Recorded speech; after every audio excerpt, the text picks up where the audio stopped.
General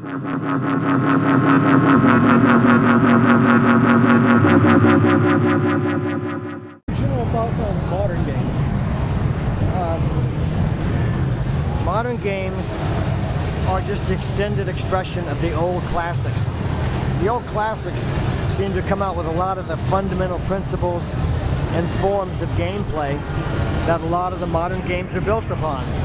You know, the development of the maze game, you know, games that involve fast reaction time, games that involve eye-hand coordination, games that involve good mind-body coordination, games that involve mazes, I guess I already said mazes, games that involve shooting, games that involve driving or dancing or shooting.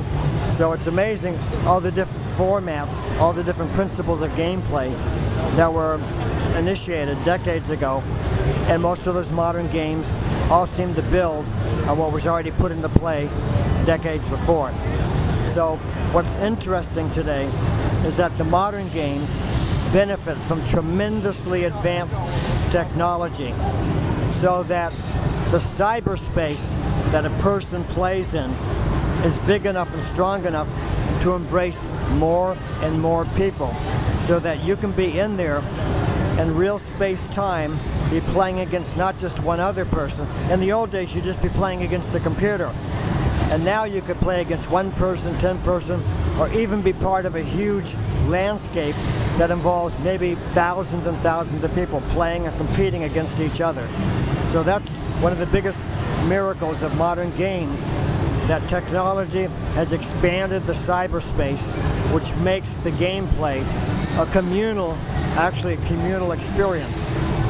And the other amazing thing is the technology that allows you to interact with people who are on the other side of the planet.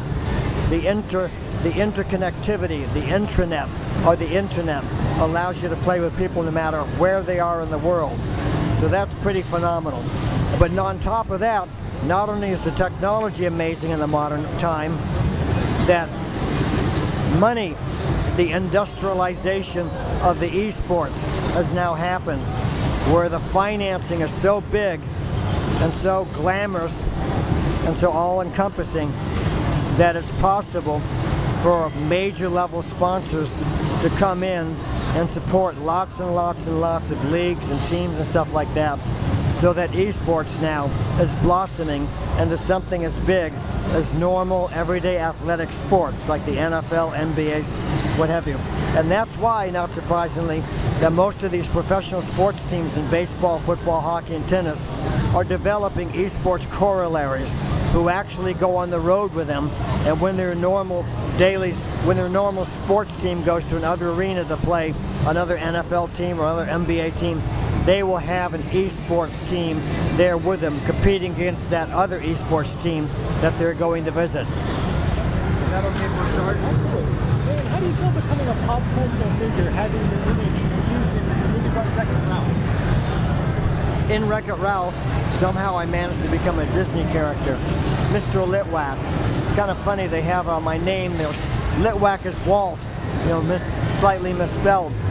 And 3 different times now, through people who are actually inside the Disney company, they've told me that yes, Mr. Litwack was intended to be me.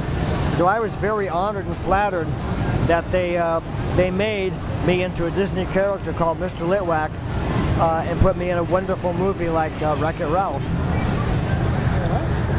And lastly, what's your all-time favorite game and the worst video game you've ever played?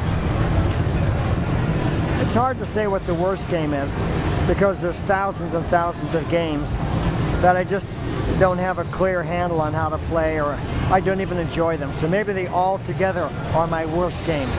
However, my favorite games are the games from the past. Of course, the ones I grew up with and are most familiar with. So I love playing Wizard of War. In fact, Billy Mitchell and I will play doubles whenever we can at an event. We'll take time off and go find a Wizard of War and play doubles. And I like Make Tracks, I like Centipede, I like Galaxian, I like Gorf, I like Tutankhamun. Essentially, Mousetrap, essentially movies from the games from the early 80s, are my cup of tea.